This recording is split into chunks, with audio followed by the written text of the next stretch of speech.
I want to tell you about a video I watched that genuinely disappointed me, that I made myself. We just finished it for a client. There was a full crew, they had a real budget, everybody worked really hard.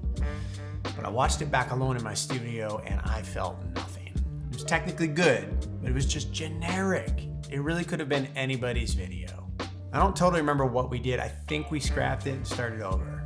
That moment changed how I approach every project. And today I want to talk about how and why this keeps happening to good brands with good budgets, working with good production companies. Hey, I'm David Schmitz, founder of Waves Media.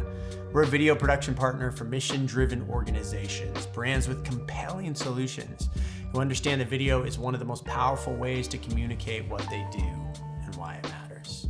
And the number one problem I see across every industry at every budget level is this: brand video that is technically okay, but strategically forgettable.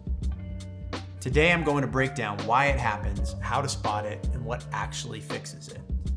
Let's start with what generic brand video actually looks like. You know it when you see it.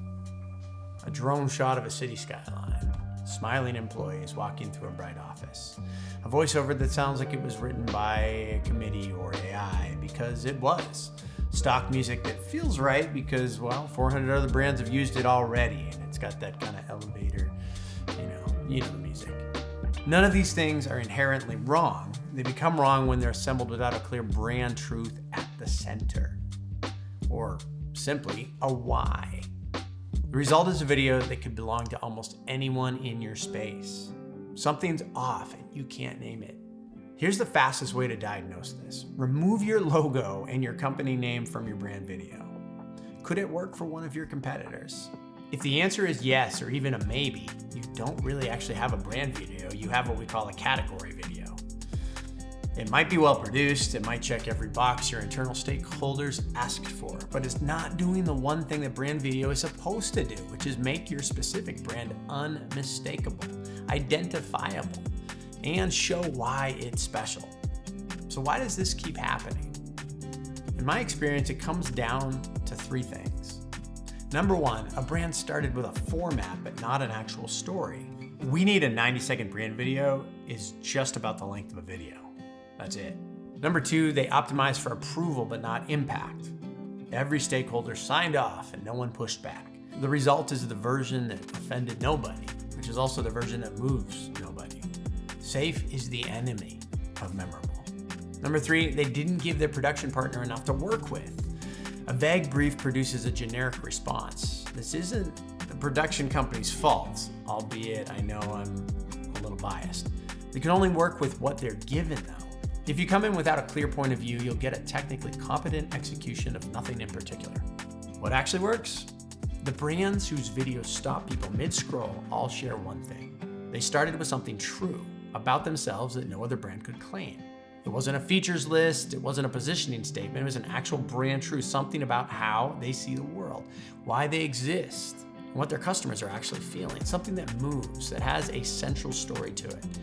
That truth becomes the thread. And then the visuals, the pacing, the words, the music, everything serves that.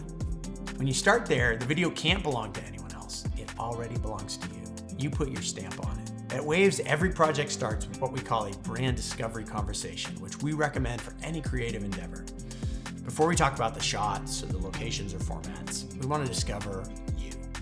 We're trying to find the thread, the thing that's specific enough to be true and compelling enough to build around.